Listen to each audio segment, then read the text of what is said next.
오늘 여러분과 함께 나눌 말씀은 두려움을 가지고 그 두려움이 느껴질 때 주님을 찾으라, 두려움이 느껴질 때 주님을 찾으란 제목으로 함께 은혜를 나누고자 합니다. 인생을 살다 보면 두려움을 느낄 때가 많이 있습니다. 칼럼에도 썼습니다만 이번에 변이 바이러스, 그리스 신화에 나오는 반신반인 괴물인 켄타우로스라는 별칭을 가진 바이러스가 무섭게 확산되고 있다는 뉴스를 모두 접하셨을 것입니다. 이러다가 또 예전처럼 거리두기 하는 것 아니야, 이런 염려가 이제 생겨나죠. 특히 여름 성경학교 여름 수련회를 준비하고 있는데 걱정이 앞섭니다만 여러분들이 기도해 주시면 큰 은혜가 있을 줄로 믿습니다. 여러분, 그런데요, 오늘 성경을 보니까 우리가 직면한 두려움과 비교할 수 없는 그런 두려움이 제자들이 직면했던 두려움이라고 할 수 있을 것입니다. 예기치 못한 상태에서 갑작스럽게 엄습하는 풍랑, 경고도 예고도 없이 찾아왔습니다.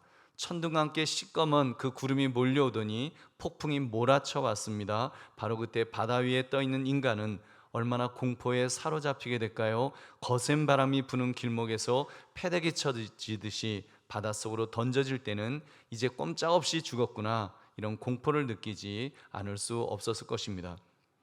여러분, 우리 인생이 딱 이와 비슷하지 않을까요?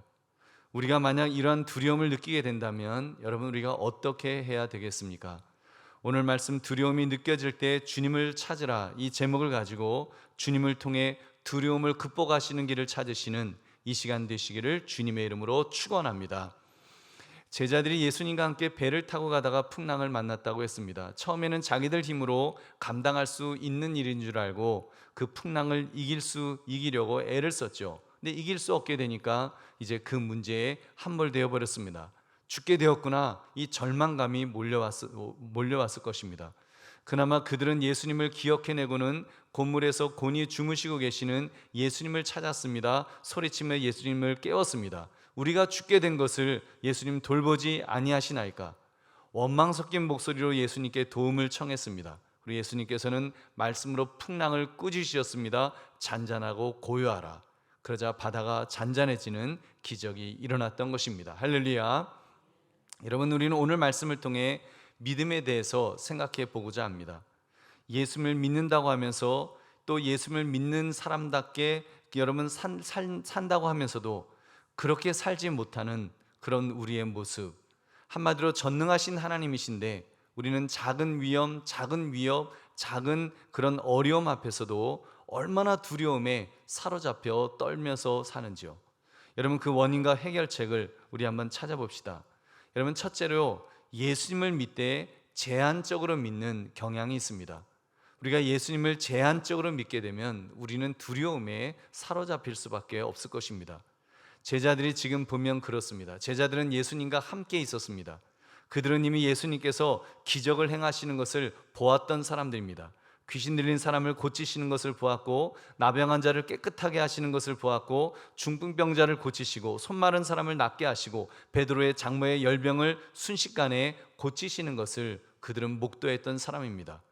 그럼 당연히 그 예수님께서 지금 고물에 누우셔서 이렇게 편안하게 주무시고 계신다면, 저 예수님이 계시니까 우리는 안전할 거야, 좀 이런 마음을 가졌어야 되지 않을까요?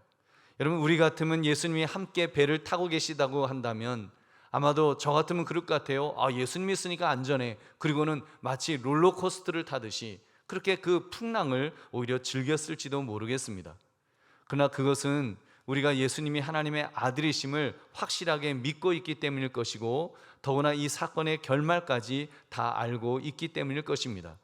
막상 우리가 정말 제자들이 겪었던 그런 풍랑을 갑작스럽게 당하게 된다면 여러분, 우리 역시도 어떤 반응을 보이게 될까요? 처음 그들이 풍랑을 만났을 때는 그런 생각했을 것입니다. 예수님이라도 저 몰려오는 파도를 어떻게 하실 수가 있겠어? 그래도 우리가 낫지. 우리는 그래도 이 바다에서 그 잔뼈가 굵은 그런 사람들입니다. 우리는 어부였는데 이거 충분히 할 수 있어. 여러분, 그래서인지 처음에는 그들이 예수님을 찾으려고 하지 않았습니다. 어떻게 하냐고요? 마가복음 4장 37절 우리 한번 같이 읽어보겠습니다. 시작. 큰 광풍이 일어나며 물결이 배에 부딪혀 들어와 배에 가득하게 되었더라. 여러분, 무엇을 한 것 같습니까? 제자들 나름대로 애를 썼다는 것입니다. 풍랑을 우리가 한번 이겨보리라. 우리가 명색이 어부들인데, 어부였는데 이 풍랑 이길 수 있어, 그런 마음이었을 것입니다. 여러분, 근데 그 파도가 너무 높아서 감당할 수 없게 된 것입니다. 결국 물이 배 안으로 들어왔습니다. 같은 사건을 기록한 누가복음은 이렇게 기록하고 있습니다. 누가복음 8장 23절, 행선할 때 예수께서 잠이 드셨더니 마침 광풍이 호수로 내리침에 배에 물이 가득하게 되어 위태한지라. 배에 물이 가득하게 되어서 위태해질 정도로 이제 침몰 일보 직전까지 갔을 때, 그때까지 예수님을 찾지 않았다는 것입니다. 그런데 오늘 사건의 핵심은 처음에 예수님을 찾지 않은 바로 이것에 있습니다. 만약 처음부터 그들이 예수님을 찾았다면 예수님께서 그렇게 말씀하지 않으셨을 것입니다. 어찌 이렇게 무서워하느냐, 너희가 어찌 믿음이 없느냐, 책망하지 않으셨겠죠. 여러분, 이렇게 말씀하시는 것을 보면 그들의 마음속에 처음에 누가 없었다는 거예요? 예수님이 없으셨다는 거예요. 예수님을 나의 주 나의 하나님으로 바람과 풍랑도 잔잔케 하시는 그런 하나님으로 믿었다면, 그런 하나님으로 확실하게 전폭적으로 믿었다면 여러분, 그러지 않았을 것입니다. 근데 그런 믿음이 없었음을 알 수 있습니다. 여러분, 제자들의 이러한 실패는 이번뿐만이 아니었습니다. 여러분 아시는 것처럼 예수님께서 변화산에서 용모가 변화되셔서 그곳이 휘어져 광채가 났다고 그랬습니다. 그때 모세와 엘리야가 나타나서 예수님과 함께 십자가 사건에 대해서 대화를 나누었다고 했습니다. 그런 정말 신비한 사건이 벌어지고 있는 동안에 산 밑에 있던 제자들은 그 귀신 들려 간질 증세를 보이는 어린아이 하나를 고쳐주지 못하여 쩔쩔매고 있었습니다. 근데 예수님께서 이제 산에서 내려오시다가 그 광경을 보셨습니다. 그리고 그때 말씀하였습니다. 누가복음 9장 41절 같이 읽겠습니다. 시작. 예수께서 대답하여 이르시되 믿음이 없고 패역한 세대여, 내가 얼마나 너희와 함께 있으며 너희에게 참으리요, 내 아들을 이리로 데리고 오라 하시니. 아멘. 그리고는 그 즉시로 고쳐주셨습니다. 할렐루야. 예수님은 고쳐주셨어요. 근데 제자들은 고치지 못했습니다. 여러분, 그럼 제자들이 귀신을 쫓아낼 권능을 받지 못해서였을까요? 여러분, 아닙니다. 이미 그 권능을 받았어요. 그래서 이미 귀신을 쫓아내고 병자를 고친 적이 있었습니다. 그럼에도 그 감격이 사라지고 아니면 이런 증상의 병을 고쳐본 적이 없다는 두려움이 있었는지 그들은 실패했습니다. 한순간 정말 예수를 믿었지만 한순간 제한적으로 믿게 되었을 때, 한순간 제한적으로 그들의 믿음이 제한되었을 때 그들은 실패했던 것입니다. 우리 사랑하는 성도들이요, 그렇다면 여러분은 과연 예수님을 제한적으로 믿고 있지는 않으신지요? 예수님을 믿으세요. 예수 믿지 않으면 안 됩니다. 제가 이런 말씀을 드리자는 것이 아닙니다. 적어도 주일 예배에 나와서 이렇게 예배 드리시는 여러분들이라고 하면 여러분 모두 믿음의 사람인 줄로 믿습니다. 여러분, 그러나 혹시 제한적으로 믿기는 믿는데 뭔가 제한적으로 믿고 있는 것은 아닐까요? 조금 전 말씀드렸던 것처럼 귀신 들려 간질병을 앓고 있던 아이의 아버지, 그 아버지를 보아도 그는 예수님을 믿었지만 제한적으로 믿었습니다. 적어도 그 아들을 데리고 그 제자들을 찾았을 때는 믿음이 있었겠죠. 예수님의 제자들이니까 내 아들의 병을 고쳐주실 거야, 귀신을 쫓아내 주실 거야, 그런 마음을 갖고 갔었습니다. 근데 실패를 목도한 후에 그는 예수님을 만났는데 이렇게 말합니다. 마가복음 9장 22절 우리 같이 읽겠습니다. 시작. 귀신이 그를 죽이려고 불과 물에 자주 던졌나이다. 그러나 무엇을 하실 수 있거든 우리를 불쌍히 여기사 도와주옵소서. 아멘. 여러분, 뭐라고 말했어요? 예수님을 향해서 무엇을 하실 수 있거든 우리를 불쌍히 여기사 도와주옵소서. 여러분, 우리도 그 아버지처럼 그렇게 예수님을 제한하려고 하고 있지는 않는지요? 예수님 무엇을 하실 수 있거든 이 문제를 해결해 주세요. 여러분, 이런 어정쩡한 신앙 태도를 여러분 내가 가지고 있는 것은 아니겠습니까? 아무튼 예수님을 전적으로 신뢰한다는 것은 여러분 이런 점에서 좀 전폭적으로 믿는 것입니다. 전폭적으로 믿는다는 것은 좀 볼 때 저 사람 너무 좀 광신적이야, 좀 그럴 정도로 여러분 우리에게 뭔가 좀 야성 있게 정말 예수님만 붙들고자 하는 그런 마음이 우리에게 있어야 될 줄로 믿습니다. 여러분, 저의 사촌 매형인 목사님께서 아주 오래전에 위암 판정을 받은 적이 있었습니다.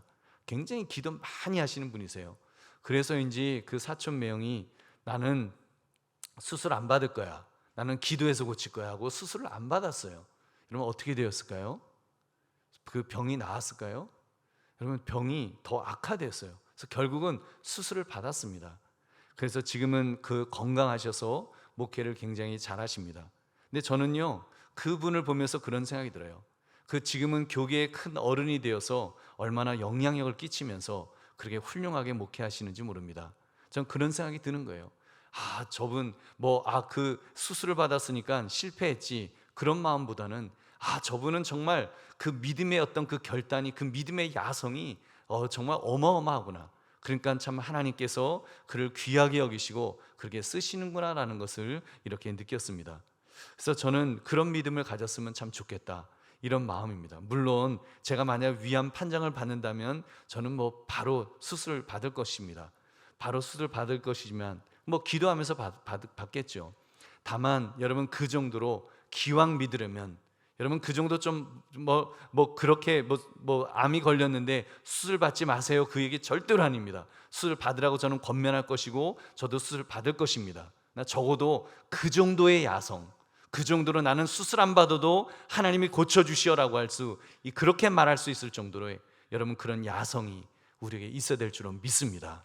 그런 야성, 정말 전폭적으로 내가 정말 하나님께서 나와 함께 하시면 내가 능치 못할 것이 없다라고 할 정도로 정말 제한 없이, 왜냐하면 하나님은 제한이 없으신 하나님이시기 때문에 여러분 제한 없이 믿으시기를 주의 이름으로 축원합니다.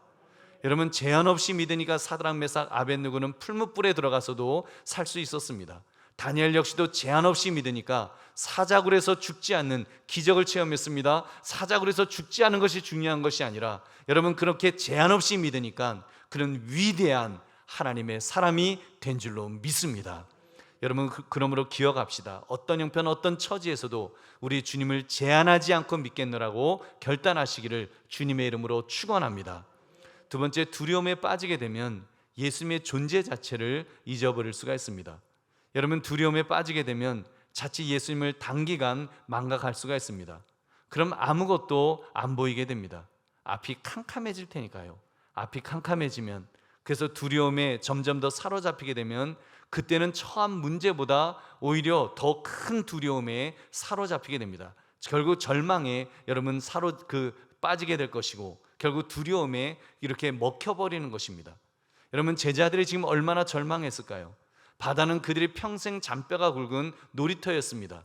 세상말로 하면 한마디로 그들의縄발이었습니다. 제일 잘하는 것이 물고기 잡는 것이고 파도와 싸우는 것이었습니다.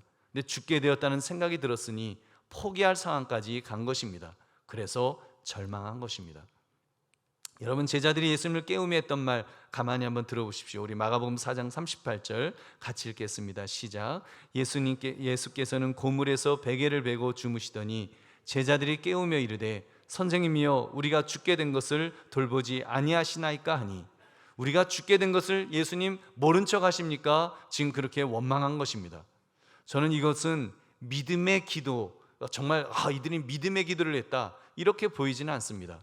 어찌 보면 좀 넋두리죠, 절규죠.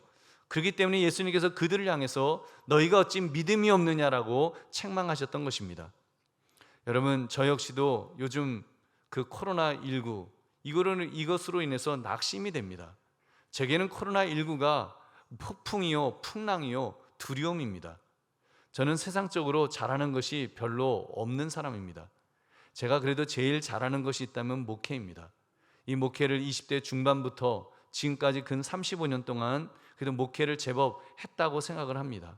나름 미국에서도 좀 잘하네 그런 칭찬도 들었었는데 지금은 가장 못하는 것이 목회라는 생각이 듭니다. 여러분 사실 한국에 와서 지난 17년 정말 이 재개발의 지긋지긋한 그런 재개발도 버텨왔습니다만 이번 코로나는 정말 견디기가 힘듭니다. 여러분 오해하지 마십시오. 교회가 경제적으로 힘들어서 그렇다 그런 말 절대로 아닙니다. 오히려 여러분이 믿음이 좋으셔서 여러분 헌금은 오히려 우리 교회가 넉넉합니다. 모자란 적이 단 한 번도 없었습니다. 할렐루야. 여러분 근데 문제는 믿음이 약한 분들이, 어린 분들, 이제 겨우 신앙생활을 하신 분들이 아직도 회복이 잘 안 됩니다. 아직도 거의 한 3분의 1 성도님들이 잘 못 나오신다는 그런 생각이 듭니다. 그런 중에 주일학교는 직격탄을 맞았습니다. 그래서 여기저기서 아우성을 칩니다. 금요기도회 때 우리 주일학교를 맡은 교육자들이 돌아가면서 설교를 하시는데 공통적인 그 내용이 큰일 났습니다. 주일학교 큰일 났습니다. 여러분, 여러분들이 말합니다. 젊은 세대, 우리 한강교회 젊은 세대 허리가 지금 끊어졌습니다. 그런 위기의 그런 말씀들을 하십니다. 그런 소리 들을 때마다 제일 억장이 무너지는 사람은 아마도 그 담임 목사인 저일 것입니다. 그런데요, 여러분 한번 생각해 봅시다. 큰일 났습니다. 한국교회의 다음 세대가 끊어졌습니다. 망하게 생겼습니다. 여러분, 우리 이런 생각이 들긴 합니다만, 그러나 여러분 한번 가만히 생각해 봅시다. 여러분, 이때 정말 우리가 예수님을 바라보고 우리가 이때야말로 예수님을 더 의지해야 될 때라고 믿습니다. 여러분, 목사님 무슨 무책임한 말씀하십니까? 대책을 세워야지 무슨 무책임하게 예수님을 바라보러 가십니까? 그건 모르는 사람이 세상 어디 있습니까? 그렇게 반문하실 수 있습니다. 그럼 저는 이렇게 여쭙겠습니다. 한국 교회를 위해서, 한강 교회를 위해서 과연 우리가 할 수 있는 것이 있을까요? 영적인 문제를, 영혼을 구원하는 문제를 여러분 우리가 할 수 있는 것이 과연 있을까요? 저는 없다고 봅니다. 여러분, 없어요. 그러면 절망일까요? 그렇지 않습니다. 여러분, 예수님이 사라지지 않으셨잖아요. 예수님을 바라보려는데 예수님께서 한강교회를 떠나셨습니까? 한국교회를 떠나셨나요? 여러분, 예수님 한국교회 떠나시는 거 보셨나요? 여러분, 그렇지 않다면, 여러분 한강교회를 만약에 정말 예수님이 떠나셨다면, 한국교회를 예수님이 떠나셨다면 그때는 끝난 겁니다. 여러분, 하나님의 영광이 한국교회를 떠났다면 정말 우리 한국교회는 이제 끝난 거예요. 그럼 우리는 종말을 겸허하게 받아들이는 것밖에 사실 할 것이 없어요. 여러분, 구약시대 때 보면 선지자들이 그렇게 지적하면서 경고할 때 여러분, 이스라엘 백성들이 할 것이 별로 없어요. 여러분, 회개하는 것 말고는 할 게 없는 거예요. 그때 인간이 발버둥 친다고 되는 거 아닙니다. 그러나 여러분, 지금 예수님이 그래도 고물에서 베개를 베시고 주무시고 계시는 한 소망이 있는 줄로 믿습니다. 아니, 고물에 계시지 않더라도 여러분, 우리 주님이 영원토록 계시는 한, 우리 주님께서 영원토록 계시는 여러분 살아계신 하나님이신 한 여러분 염려가 없는 줄로 믿습니다. 그런데도 우리는 염려에 사로잡혀 있습니다. 우리가 죽게 되었다라고 소리 지르고 있습니다. 여러분, 정말로요? 정말로 우리가 죽게 되었나요? 여러분, 또 질문할게요. 언제 하나님의 영광이 떠나셨습니까? 여러분이 하나님의 영광이 떠나시는 것을 보셨나요? 여러분, 여러분이 영적인 눈으로 하나님의 영광이 떠나시는 것을 보셨습니까? 여러분, 그렇지 않다면 우리가 할 수 있는 것, 우리가 해야 될 것은 더 하나님 바라보고 더 하나님을 의지해야 될 줄로 믿습니다. 여러분, 내가 두려움에 사로잡혀 있는 것이 이것이 문제입니다. 내가 그 두려움으로 인해서 예수님의 존재 자체를 잠깐 잊어버린 것이 여러분 우리가 정말 경계해야 될 그런 부분인 것입니다. 베드로 같은 사람 보면 여러분 더 확실하게 알 수 있어요. 베드로는요, 예수님께서 무리를 걸으시는 것을 보았을 때 그는 예수님께 부탁했습니다. 예수님, 저도 무리를 걷고 싶어요. 예수님이 오라 명령하였습니다. 그 베드로가 예수님 바라보면서 무리의 발을 디뎠어요. 그리고 무리를 걸었습니다. 기적을 체험한 거예요. 어마어마한 기적을 그는 체험했습니다. 그런데 여러분, 그가 무리를 걷는 중에 이어지는 구절에서 문제가 발생했습니다. 마태복음 14장 30절, 바람을 보고 무서워 빠져가는지라 소리질러 이르되 주여 나를 구원하소서 하니. 여러분, 베드로가 무엇을 보았다고요? 여러분, 예수님을 보았습니까? 예수님을 보았을 때는 걸었어요. 무리를 걸었어요. 근데 무엇을 보았어요? 바람을 보았습니다. 그 출렁이는 파도, 그 바람을 보니까 더욱 두려움이 엄습한 것입니다. 그 순간 그는 물속으로 빠져들어가는 것을 우리는 보게 됩니다. 무슨 말씀인지 아시겠죠? 여러분, 주님을 바라보는 것이 중요한 줄로 믿습니다. 여러분, 내가 한순간 주님의 존재를 잊어버리고 환경 바라보고 문제 바라볼 때 무너지는 것입니다. 더 큰 두려움에 사로잡히는 것입니다. 어떻게 해야 될까요? 여러분, 다시 그 예수님을 바라보아야 됩니다. 그리고 예수님을 의지해야 됩니다. 그러면 살 길이 열릴 줄로 믿습니다. 이것이 믿음입니다. 주님 바라보는 것이 믿음입니다. 반대로 주님 바라보지 못하는 것, 다른 세상을 바라보는 것, 그것이 불신앙입니다. 그래서 베드로가 물 위를 걷다가 물속으로 빠져들어갔을 때 예수님께서 베드로에게 이렇게 책망하였습니다. 마태복음 14장 31절 같이 읽겠습니다. 시작. 예수께서 즉시 손을 내밀어 그를 붙잡으시며 이르시되 믿음이 작은 자여 왜 의심하였느냐 하시고 아멘. 믿음이 작은 자여 왜 의심하였느냐, 믿음의 문제를 지적하셨던 것입니다. 우리 사랑하는 성도님들, 혹시 여러분 중에 왠지 공포와 두려움이 엄습해 온다고 느끼는 분은 안 계십니까?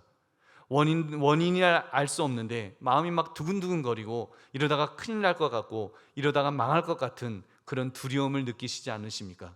아니, 이미 내 삶은 엎어져 버렸다라고 절망 속에 계신 분은 안 계십니까? 여러분, 저는 이렇게 말씀드리겠습니다. 그래도 완전히 망한 것은 아닙니다. 여러분의 처지가 지금 풍랑 속에 흔들리고 있고, 아니 베드로처럼 물에 빠져 지금 죽을 지경일 수도 있습니다. 그래도 소망이 있습니다. 왜냐하면 우리는 예수 믿는 사람이기 때문인 줄로 믿습니다. 우리는 예수님을 바라볼 수 있고 우리는 예수님을 의지할 수 있습니다. 여러분, 그러면 소망이 있습니다. 예수님 바라보면 나는 힘이 없지만 전능하신 예수님이 우리를 붙들어 주시면 살 길이 열릴 줄로 믿습니다. 바람과 바다도 잔잔케 하신 능력 있으신 천지 만물을 창조하신 여러분 예수님이 우리를 붙들어 주시면 다시 살 길이 열리는 것입니다.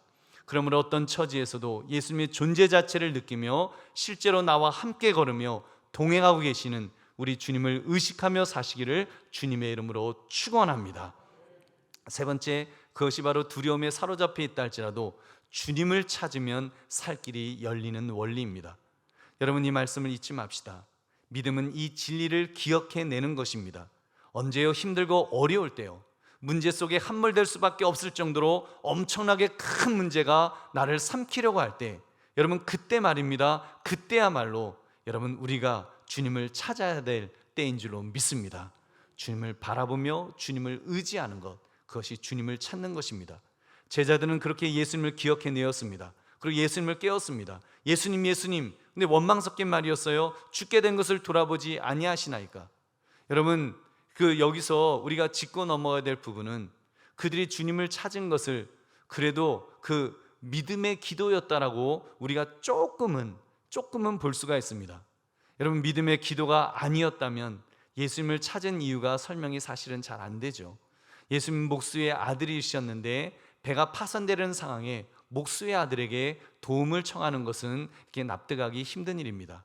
그런데도 그들이 예수님을 찾은 것은 겨자씨만한 믿음이라도 있었기 때문이 아닐까요?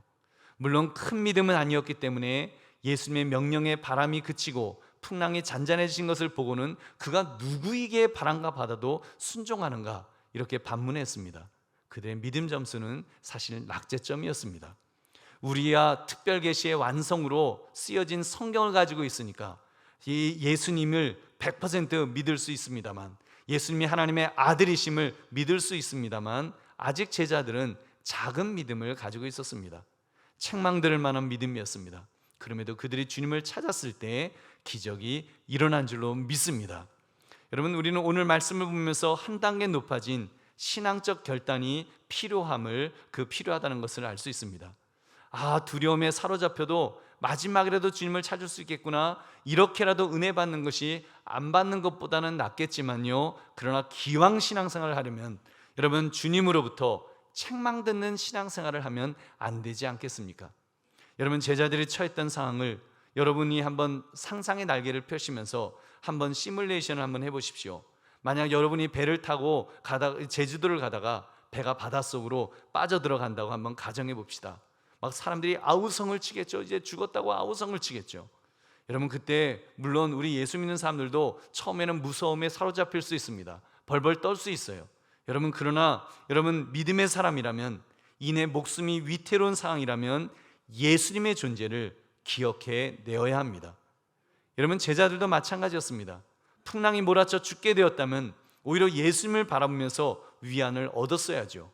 예수님이 고물에 누워 평안히 주무시고 계시니 그래도 하나님이 보호해 주실 거야, 하나님이 나를 책임져 주실 거야, 여러분 이런 마음을 가져야 되지 않았겠냐는 말입니다. 그리고 설령 죽게 되더라도 여러분 두려워할 것이 무엇이 있겠습니까? 정말로 예수님을 믿었다면, 정말 그런 믿음으로 살아갔다면 무엇을 두려워하겠습니까? 살면 좋고 오히려 죽으면 더 좋지라고 하는 그런 믿음으로 여러분 그렇게 살아야 되지 않겠냐는 것입니다. 이것이 믿음인 줄로 믿습니다. 여러분 이것이 믿음이에요. 여러분 그런 믿음으로 우리가 살아가야죠. 우리 믿음의 사람은 그 예수님을 찾는데, 우리 믿음을 정말 예수님을 찾은 사람은 그 타이타닉 호에도 있잖아요. 마지막에 내주는 그 가까이 그런 그 찬송곡을 부르는 그 연주자들이 있잖아요. 믿음의 사람들이 마지막 죽음을 앞에 두고 정말 믿음의 연주를 하면서 사람들을 위로하는, 여러분 그런 모습이 참 믿음의 사람의 모습이 아니겠습니까? 여러분 저는 부정적인 생각이 많은 사람이라 죽음을 많이 생각합니다. 그 의료사고로 사람이 죽을 수도 있어 뭐 이런 것들 굉장히 전 그런 얘기들 이렇게 되게 민감하게 듣는 그런 사람입니다. 그런데요 막상 수술대에 누우면 저는 마취하는 것을 이렇게 즐깁니다. 전 마취하는 게 너무 좋아요. 저는 이렇게 마취 당하는 거 되게 저는 기대합니다. 그래서 이렇게 마취하면 기분도 좋고, 뭐 어떤 분들이 좀 이상하다 그러는데 그것은 뭐 마약 중독 그런 거 아니고 그냥 그 자체가 저는 굉장히 신기하고 너무 재밌어요. 그 좋아요. 여러분 왜 그런지 아십니까? 마취는요 아프고 고통스러운 느낌을 이렇게 못 느끼게 해주거든요. 전 그게 너무 좋아요. 얼마나 아프게 했어요. 근데 하나도 못 느끼고 그냥 딱 눈 감았다가 눈 딱 뜨면 그러면 되잖아요. 여러분 그런 상태에서 하나님께서 의사 그 간호사 선생님들을 보내주셔서 이제 나를 고쳐주겠다고 막 그분들이 애를 쓰잖아요. 얼마나 애를 써요. 그분들이 하나님께서 보내신 사람이라고 그렇게 믿게 되면요 뭐 두려워할 것이 뭐가 있겠습니까?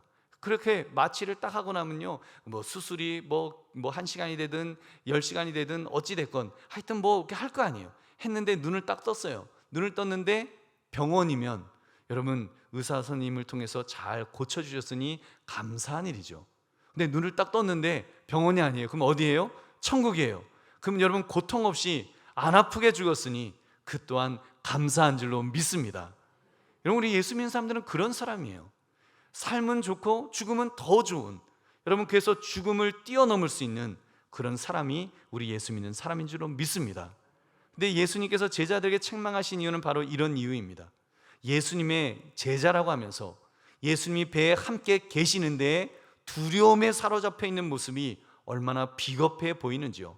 그래서 예수님은 왜 그렇게 무서워하느냐고 책망하셨습니다. 죽으면 천국 가는데 뭘 그렇게 두려워하느냐고 그 진리를 짚어주셨던 것입니다. 여러분 그렇습니다. 우리 믿음의 사람은 이런 점에서 담대하게 사는 사람입니다. 여러분 예수 믿지 않는 배우 강수연 씨가 이런 말을 했대요. 과거 배우들이 가난했던 시절이었는데 그때 우리가 돈이 없지 가오가 없니? 그런 말을 그분이 했대요. 여러분 돈에 휘둘리지 말고 영화인으로서 자긍심을 가지고 그렇게 살라는 그런 뜻으로 말했다고 합니다. 여러분 불신자도 그렇게 말하는데 여러분 우리 예수 믿는 사람들, 여러분 어떻게 살아야 되겠습니까? 우리 예수 믿는 사람들, 우리는 죽음에 휘둘리지 말고 기독교인으로서 예수 믿는 사람으로서 자긍심을 가지시기를 주의 이름으로 축원합니다. 여러분 우리도 돈이 없지 가오가 없습니까? 그렇잖아요. 우리 예수 믿는 사람들 삶은 좋고요 죽으면 더 좋고요 라고 말할 수 있는 여러분 그런 사람들인데, 그래서 여러분 믿음의 사람은 두려움에 붙들려서 죽임을 당해서는 안 될 것입니다. 믿음의 사람은요 담대하게 죽어야 됩니다. 죽더라도 담대하게 죽어야 돼요. 그 담대함이 있어야 됩니다. 그렇기 때문에 믿음의 사람을 세상이 감당할 수 없다라고 말하는 것입니다. 우리 사랑하는 성도들이요, 우리 이런 믿음을 가지고 살아갑시다. 아무리 힘들고 어려워도, 아무리 고통스럽고 두려워도 주님만 바라봅시다. 주님만 의지합시다. 살다 보면 어려움은 만날 때가 있죠. 그때 예수님을 기억해내면 살 수가 있습니다. 예수님을 찾으면 살 수가 있습니다. 야이로가 예수님을 찾을 때 그의 딸이 고침을 받았습니다. 백부장이 예수님을 찾았을 때 하인이 살아났습니다. 맹인이 눈을 떴습니다. 그러면 어떤 형편, 어떤 처지에서도 우리 예수님을 찾으시고 여러분 담대하게 사시기를 주의 이름으로 축원합니다. 말씀을 맺습니다. 풍랑을 만나 배가 뒤집히려 가는데 그 누가 평안할 수가 있겠습니까? 두렵겠지요, 무섭겠지요. 그런데도 그 속에서 그렇게 평안하게 주무실 수 있었던 그런 분이 계셨습니다. 우리 예수 그리스도, 우리 주님이십니다.